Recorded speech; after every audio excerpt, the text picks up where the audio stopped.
പ്രിയപ്പെട്ട സുഹൃത്തുക്കളെ, Poonoor health care foundation disaster management ടീമിൻ്റെ നേതൃത്വത്തിലാണ് ഈ കർണാടകയിലെ ശിരൂരിൽ ഇവിടെ റെസ്ക്യൂ പ്രവർത്തനത്തിൽ എത്തിച്ചേർന്നിരിക്കുന്നത്.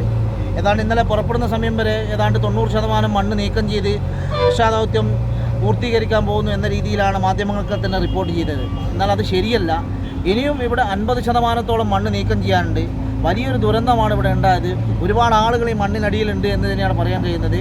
നമ്മളെ മലയാളിയായ അർജുനെ കണ്ടെത്തുന്നതിന് വേണ്ടിയാണ് നമ്മളെല്ലാം ഇവിടെ എത്തിച്ചേർന്നത്. അർജുന് ഉള്ളത് കൊണ്ട് മാത്രമാണ് ഈ സംവിധാനം ആകെ ഉണർന്ന് പ്രവർത്തിക്കുന്നത്.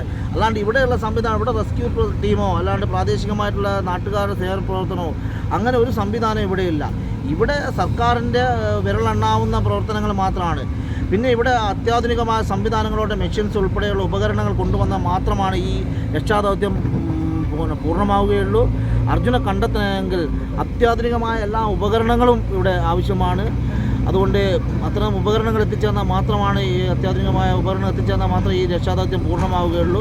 ഇനിയും ഒരുപാട് മണ്ണ് ഇവിടെ നിന്ന് നീക്കം ചെയ്യാനും അതേപോലെ തന്നെ അതിൻ്റെ പ്രവർത്തനങ്ങളിലും ഏകോപിപ്പിക്കേണ്ടതുണ്ട്. മലയാളിയായ അർജുൻ കുടുങ്ങിയുകൊണ്ട് മാത്രമാണ് ഈ രക്ഷാപ്രവർത്തനം ഇത്രയെങ്കിലും ലോകം അറിയുകയും അതിൻ്റെ പ്രവർത്തനങ്ങൾ ഇത്രയെങ്കിലും ഏകോപിപ്പിക്കുകയും ചെയ്തത്.